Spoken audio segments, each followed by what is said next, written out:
Olá, olá a todos, aqui é o professor Robson. Nós estamos iniciando mais uma aula. Aula esta destinada aos terceiros anos vespertino, da nossa escola, Centro de Ensino Médio Salomão Curirade. Sou professor de língua portuguesa e produção textual. Estamos iniciando hoje o terceiro período, né? E estudaremos hoje a poesia de 30, sobre dois grandes poetas desse período, Cecília Meirelles e Vinícius de Moraes.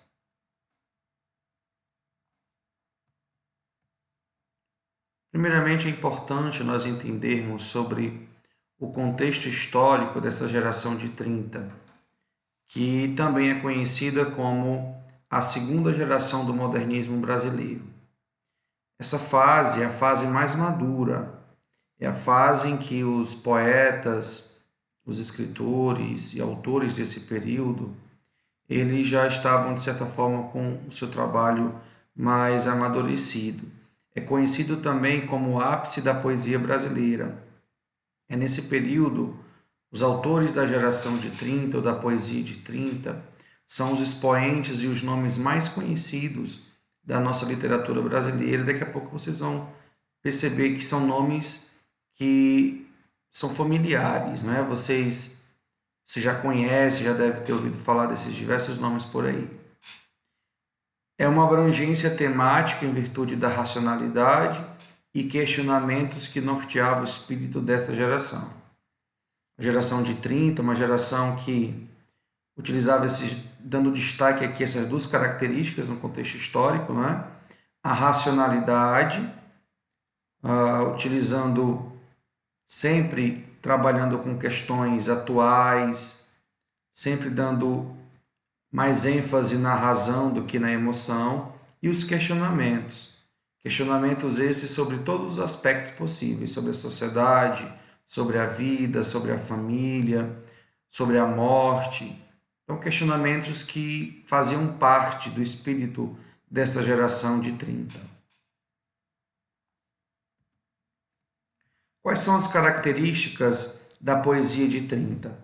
Semelhantemente com as características do modernismo brasileiro, que fez parte também da primeira geração, as características da poesia de 30 é o nacionalismo, não é? Essa ênfase do que é nosso, do que é brasileiro, universalismo e o regionalismo, não é? O regionalismo especificamente com características locais, não é? Com a cultura local.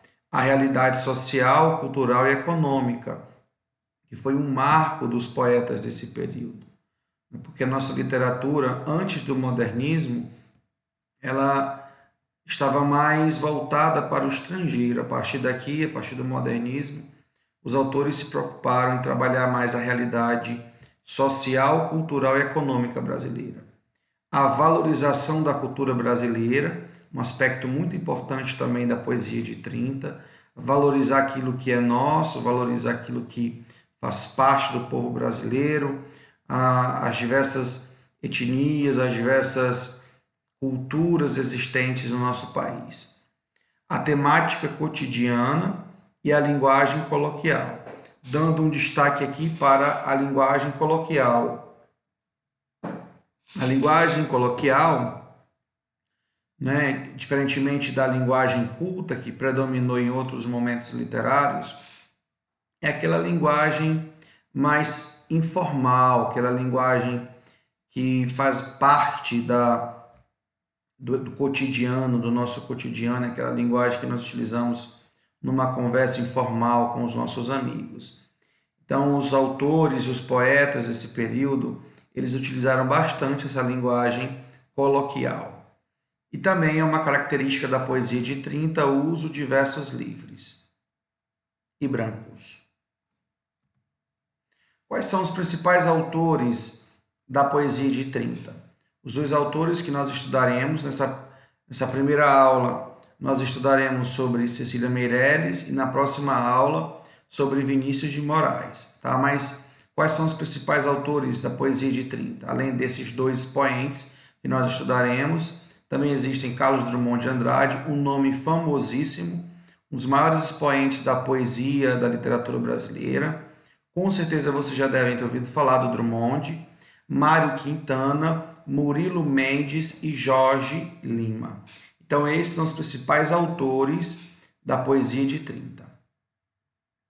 Como eu já disse, nós estudaremos na aula de hoje sobre Cecília Meirelles. Quem foi essa mulher, essa carioca, né, famosa, bastante conhecida? Já vi vários jovens postando legendas aí no Face, no Instagram, legendas com frases, com versos de Cecília Meirelles. Cecília Meirelles é considerada como a maior poetisa brasileira, considerada como uma das maiores vozes da língua portuguesa. Muito famosa, não é, em Portugal, né, uma das autoras mais famosas da língua portuguesa. Carioca, professora, dedicou-se com grande empenho à educação. Foi ela que abriu a primeira biblioteca infantil do país. Publicou seu primeiro livro aos 19 anos, o nome Espectros, né, um grande livro. E uma característica marcante das obras de Cecília Meirelles, os versos, aborda temas da psicanálise, né, psicanálise de Freud e a temática social, os dilemas da vida e da morte, os dilemas sociais, os dilemas de desigualdades, enfim, diversos aspectos da sociedade. No livro didático de vocês, no livro didático do terceiro ano, tem um trecho, tem um poema do livro A Viagem.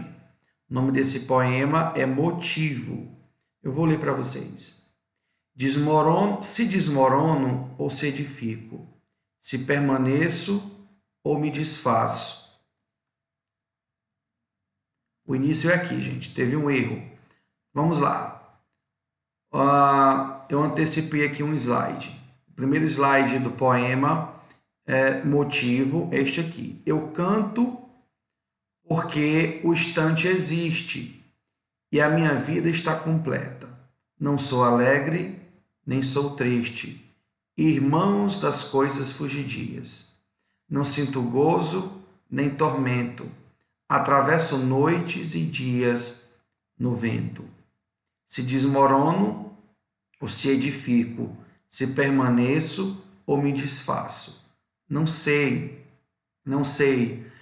se eu passo. Se canto e a canção é tudo, em sangue eterno a asa ritmada. E um dia sei que estarei mudo, mais nada. Então, é um poema bastante conhecido, que nós vamos trabalhar essa semana, inclusive tem uma atividadezinha sobre esse poema, é o Motivo, de Cecília Meirelles. Eu preparei para vocês uma música, Fagner, ele deu melodia a esse poema de Cecília, vamos ouvir aqui.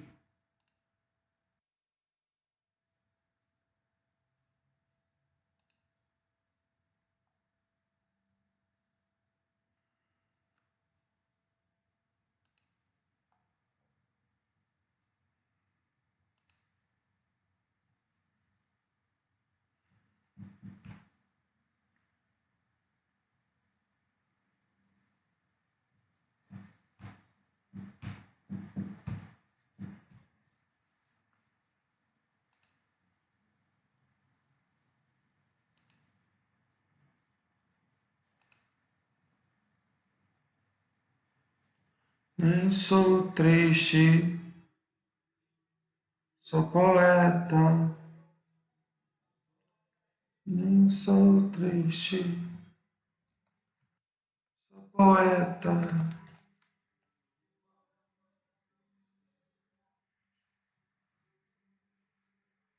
Tormento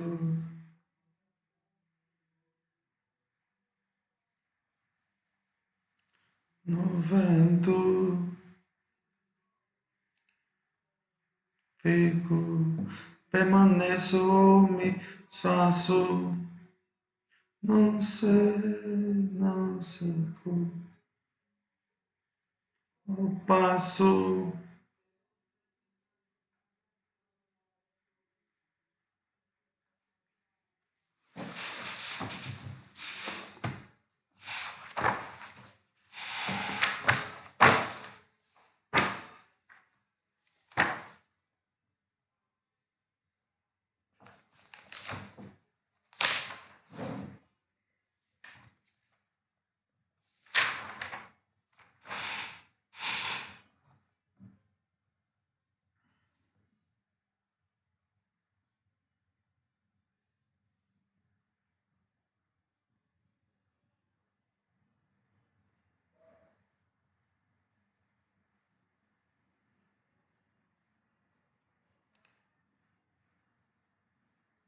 Alegre nem sou triste,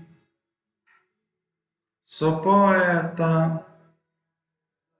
Alegre nem sou triste, sou poeta.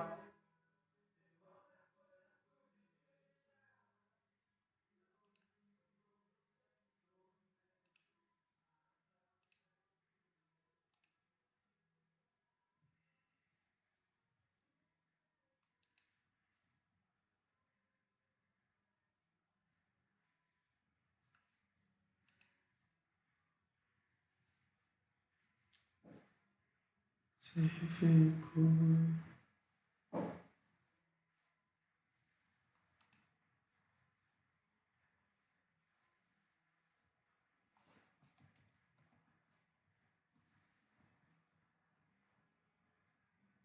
mudo, mais nada, e mudo, mais nada, serei mudo, mais nada, amanhã estarei mudo, mais nada.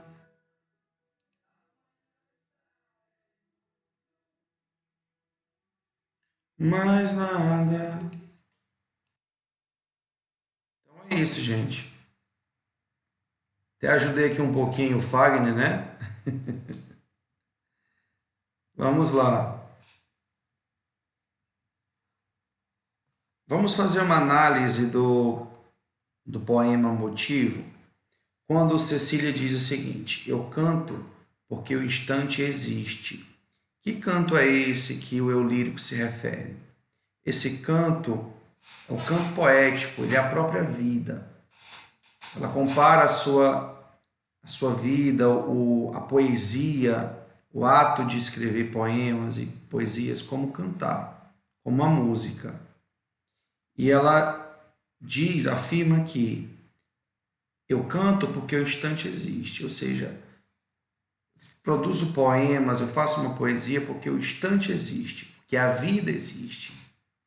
Não existe poesia sem vida, porque a poesia ela trata da vida, não é? Então é isso que o eu lírico, a Cecília Meirelles, trabalha nesse primeiro verso. E a minha vida está completa. O eu lírico, ele resume a sua vida e a satisfação total com a capacidade de produzir os seus versos. A partir desse momento, a autora já aborda algumas antíteses. O que são antíteses? Antíteses são figuras de linguagens que trabalham com palavras com significados opostos. Por exemplo, vida, morte, feliz, triste, tá? Antítese vem de antônimos, né? Palavras com significados opostos. Vamos identificar as antíteses aqui do poema de Cecília. Não sou alegre, nem sou triste. Olha as duas antíteses aqui, ó. Alegre, triste. Sou poeta. Não sinto gozo, que é gozo, alegria, contentamento, nem tormento, tristeza. Então, as duas antíteses, gozo, tormento. Atravesso noites e dias, mas temos mais duas antíteses aqui, noites e dias. Atravesso noites e dias no vento. Qual qual motivo a autora, o eu lírico, a poetisa utiliza essas antíteses? Primeiro, é para trabalhar a questão de que a vida ela é contraditória, né? A vida ela é imprevisível, indefinida, não é indefinível. A vida, nós temos esses diversos momentos de contradição. Às vezes nós não sabemos quando estamos alegres ou se estamos tristes, se estamos durante o dia, se estamos durante a noite. Então a vida é cheia de imprevistos. A vida não é uma ciência exata. Então, a partir do momento quando ela trabalha essas antíteses, é para demonstrar as mudanças existentes e que a vida ela é efêmera, ou seja, é breve. Daqui a pouco a gente vai trabalhar mais essa questão aqui sobre a brevidade da vida. Os próximos versos. Temos mais algumas antíteses aqui. Se desmorono, edifico, ou se edifico. Se permaneço ou desfaço. Permaneço, desfaço. Não sei, não sei. Não sei se fico ou passo. Se canto e a canção é tudo. Olha a paixão, o amor do eu lírico pela canção, não é? E a canção é tudo. Essa canção aqui é poesia. Tem sangue eterno a asa ritmada. Nesses últimos versos, Cecília trabalha a questão da efemeridade da vida, da brevidade da vida. E um dia sei que estarei mudo, mais nada. Ou seja, um dia todos nós morreremos, um dia todos nós estaremos mudos, e mais nada. Então ela trabalha com essa questão, essas duas antíteses também da vida e da morte. Só que antes que estejamos mudos, a autora diz, eu canto. Eu canto porque um dia eu estarei mudo, vou perder a voz. Mas enquanto tiver vida, eu canto. Isso é muito lindo, né? Isso é muito forte. E que em cada momento, antes de ficarmos mudos, temos que cantar. O que é a canção para você? Essa canção pode ser aquilo que você gosta, tá? Para Cecília, para o eu lírico, era poesia. E para você, o que é a sua canção? Então, cante a cada dia, porque um dia todos nós estaremos mudos, todos nós morreremos. Olha, agora nós temos, finalizando a aula, nós temos exercícios, tá? Responda aos exercícios, na página 184 do livro didático de língua portuguesa. Após envie as respostas no aplicativo Google Classroom, sala de aula, tá? Então, vocês vão assistir essa aula com calma, revejam essa aula, tirem aquilo que você ficou com dúvida, vejam novamente a nossa videoaula e após vão para o livro de vocês, o livro de língua portuguesa, na página 184. É uma atividade apenas de 5 questões, tá? Enviem lá no Google Sala de Aula, já vou deixar disponível para vocês enviarem. Tá certo, gente? Deixa eu só finalizar. Um forte abraço, tá certo? A aula, nós temos aqui 18 minutos, não é muito tempo. Também não dá para fazer em menos tempo. E eu desejo um forte abraço a todos. Nós estamos em novos tempos, com novas experiências e novas motivações. Um forte abraço a todos, gente. Tchau, tchau. Até a próxima.